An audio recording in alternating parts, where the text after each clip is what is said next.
Hey, this is AJ with Blackhawk Bushcraft. So you're wanting to get into flint and steel, but flint is not readily available in your area. What do?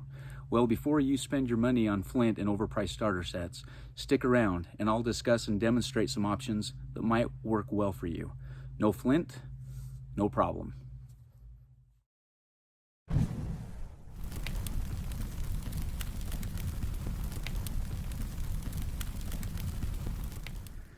Okay, before I discuss rocks, I want to quickly touch on strikers. Here I have a more traditional hand-forged C-style striker.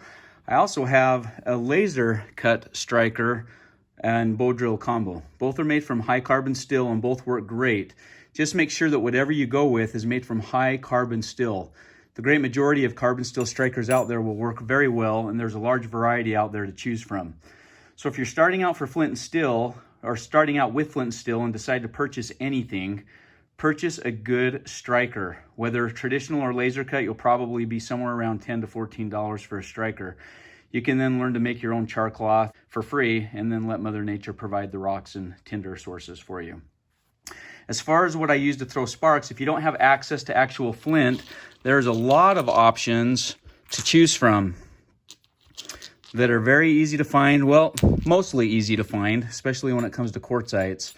And I'm not going to dive into the science behind the Mohs scale and why some rocks work better while others don't. All you need to know is one simple rule, and the rule is this: the rock must be harder than the steel in order to throw sparks. That's it.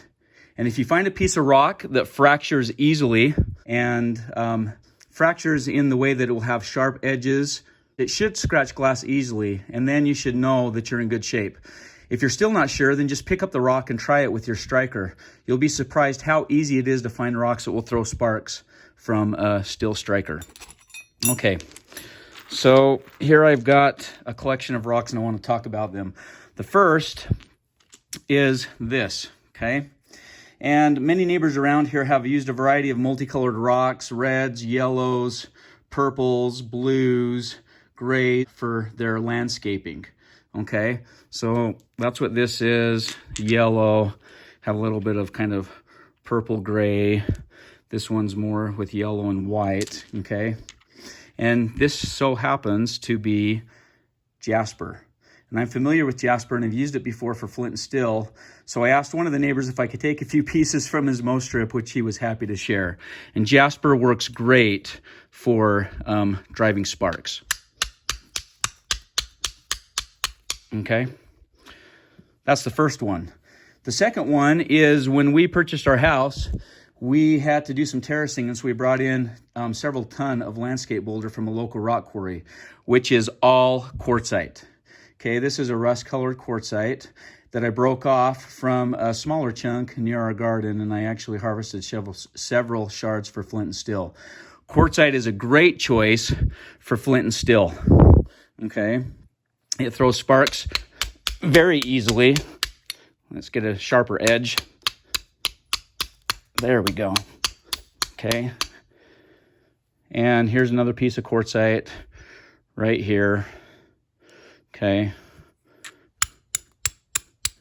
you can see just throws sparks off so nicely, and it just broke into another shard. That's what I'm talking about. It gives you a nice, sharp, clean edge to throw sparks. Okay, quartzite. The second one, that's the second example. The third example is this. Okay, and I actually broke some chunks off of a larger rock that I have. And it had, when I found the rock, it had all the characteristics that I felt would successfully throw sparks. Off of this rock right here. Big old heavy bad boy. All of this running through right here. And I was able to break off. There's tons of little shards. Sharp little buggers. And yeah, this is what it looks like. I'm not exactly sure what it is. It looks like it might be some type of chalcedony or maybe some type of low-grade flint mixed with quartz. I'm not exactly sure, nor do I really care what the rock is. All I know is that it looks like what would work very well, and indeed it does work very well for throwing sparks. Really, really well. Okay, it's the same stuff that this is right here. Throws sparks. Got another shard right there. So 3 examples that are not your traditional flint rock. You've got jasper, you've got quartzite, which this rock right here is found everywhere, at least in my area. I mean, you can find shards or chunks of crushed quartzite in something like construction road base before they pour cement. Okay, and this stuff is just other stuff that I found. So anyways, those are the different options. Again, these are just a few examples, but you could also use a variety of agates. Chert works great, granite. Bottom line, you do not have to rely on actual flint rock for flint and steel. If making sparks and fire are all that you're after, then there's a plentiful variety of other rocks that will do the job. And with many other rock varieties that will work, these being some examples, adding a few pieces to your fire kit really doesn't require much more effort than just simply looking around and picking it up off the ground.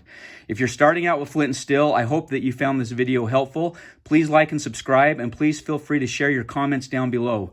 This is AJ from Blackhawk Bushcraft, and thank you so much for watching.